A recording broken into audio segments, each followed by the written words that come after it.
Halo guys, welcome back to my channel. Nah, kali ini video ini kita mau bahas sesuatu yang menarik, yaitu gimana cara dropship lebih dari satu supplier. Jadi kalau suppliernya ada 2, ada 3, ada 4, gimana cara dropshipnya? Oke, simak terus ya.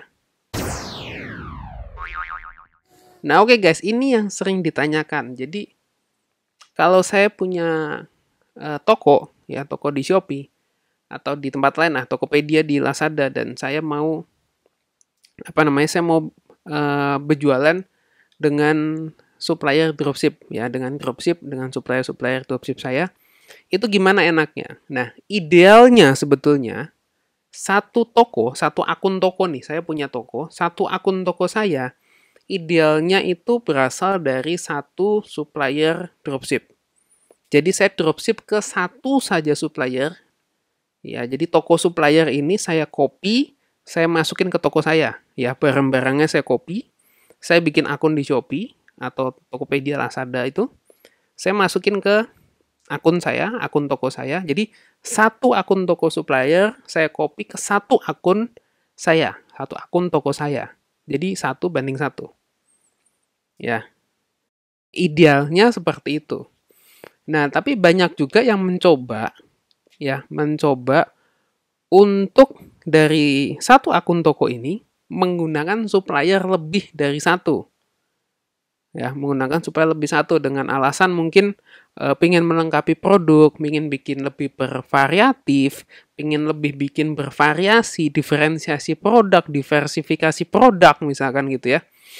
Itu boleh apa enggak? Ya sebetulnya itu sah-sah aja sih. Betul, sah-sah aja. Tapi ya, tapi nanti akan ada kesulitan ketika ada customer yang pesan barang banyak. Ya, misalkan dalam satu toko kita masukin barang dari 3 supplier misalkan. Nggak usah banyak-banyak deh, 2 dulu deh. Kita bahas 2 dulu. 2 supplier, ya, 2 supplier. Nah, ternyata customer pesan 2 barang. 2 barang adalah satu dari supplier A, yang kedua dari supplier B. Nah, ini gimana ngirimnya, pertanyaannya gitu kan. Nah, jawaban untuk ini itu ada macam-macam dan ada banyak versi. Oke, tiap orang itu punya versi dan pendapat beda-beda. Nah, di video kali ini saya mau menyampaikan untuk pendapat saya. Kalau saya punya kejadian seperti itu, apa yang saya lakukan? Ya, semoga ini teman-teman diambil baiknya gimana, dan kalau bisa dipakai untuk toko teman-teman, bisa diterapkan untuk teman-teman, monggo silahkan. Oke, jadi yang saya lakukan itu biasa begini. Oke, yang saya lakukan adalah jadi ada satu customer order 2. Yang saya lakukan, yang pertama kalau supplier itu satu kota dengan saya, ya, supplier A dan supplier B ini sama-sama satu kota dengan saya. Misalkan saya di Jakarta, misalkan. Ternyata mereka sama-sama di Jakarta, suppliernya. Ini saya minta kirim dulu ke rumah saya. Oke, Kak, rugi di ongkir dong kalau ngirim ke rumah. Ya kirim aja pakai yang free ongkir. Misalkan yang sekarang masih free itu kan Shopee Express. Shopee Express itu kan masih free. Jadi teman-teman kalau bukan free ya, sorry. Ada diskon lah ya, ada diskon. Nah, jadi kalau teman-teman ada supplier A, minta supplier A ini pesan di tokonya, ya semoga ada toko di Shopee, kalau nggak ada mungkin di Tokopedia atau lain. Pokoknya cari yang gratis lah, yang gratis atau yang diskon, ya. Oke, A, B, saya pesen, lalu kan barangnya saya terima, begitu barangnya saya terima, saya packing, saya kirim ke alamat customer. Itu cara saya yang pertama.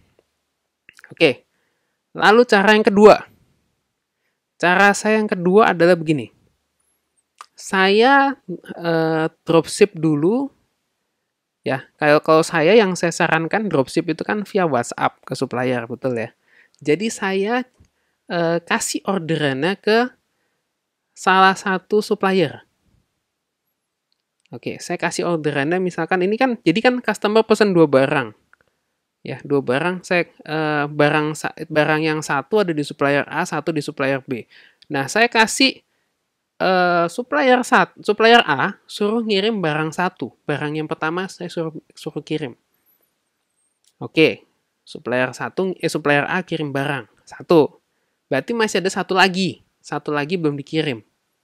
Nah, yang satu lagi belum dikirim adalah saya dropship satu lagi dari supplier B. Saya dropship dengan pakai orderannya bisa di Tokopedia, bisa di Shopee. Kalau saya biasa saya cari yang memberikan free ongkir lah ya, yang ongkirnya enak. Karena dropship kalau di Shopee itu bisa pakai gratis ongkir masih bisa. Di Tokopedia, setahu saya yang hari ini saya kebetulan hari ini saya baru ngecek, biasa bebas ongkir itu nggak bisa kalau dropship di Tokopedia. Tapi hari ini saya lihat tadi bisa. Nah, saya nggak tahu nanti update ke depannya gimana.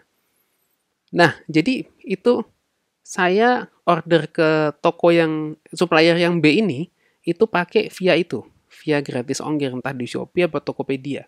Jadi, orderannya bukan via WhatsApp, tapi via Shopee atau via Tokopedia. Jadi nanti ada barang pertama itu jalan dikirim oleh supplier A, oke, resinya nanti akan update otomatis ke orderan kita, lalu satu barang lagi nanti akan dikirim oleh supplier B. Dan resinya itu nanti kita dapat secara berbeda. Jadi customer nggak akan dapat. Kita yang dapat, karena kita yang dropship dari Shopee atau Tokopedia mereka. Jadi kan masuknya ke akun kita. Oke, jadi ada dua paket yang berjalan secara bersamaan. Dari supplier A dan supplier B. Nah, pertanyaannya kan customer nggak ngerti.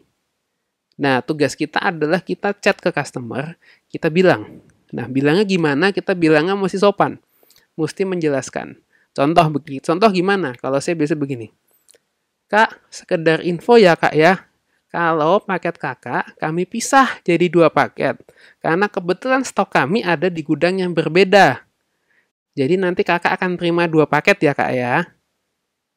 Terima kasih. Nah, oke. Jadi kurang lebih seperti itu. Menjelaskan kalau dikirim dari gudang yang berbeda. Biasanya nggak komplain kok itu.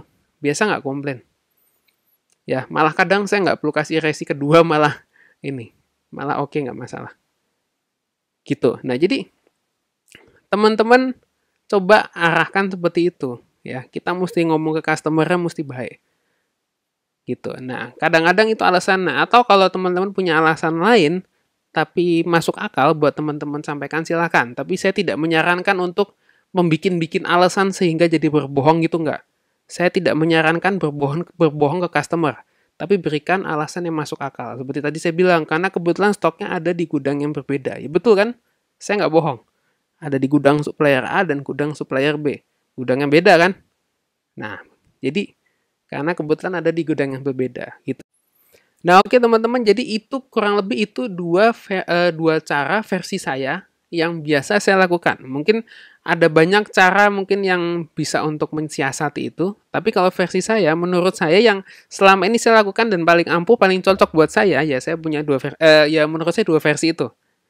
Gitu teman-teman ya. Nah, jadi gimana menurut teman-teman? Teman-teman silahkan kalau misalkan cocok dengan apa yang saya lakukan dengan prinsip teman-teman, dengan cara teman-teman, ya monggo silahkan. Ya, monggo silahkan diterapkan di punya teman-teman. Oke, kurang lebih itu aja teman-teman buat pembahasan kali ini. Kalau teman-teman mungkin ada ide lain, ada saran, ada masukan, silahkan teman-teman bisa komen di bawah ini. Oke teman-teman, ya sampai jumpa di video berikutnya. Jangan lupa kalau teman-teman suka dengan video ini, like, share, komen, dan jangan lupa subscribe. Kalau teman-teman nonton di Facebook, jangan lupa di like dan di follow fanpage kami. Oke teman-teman, sampai jumpa di video berikutnya. Bye-bye.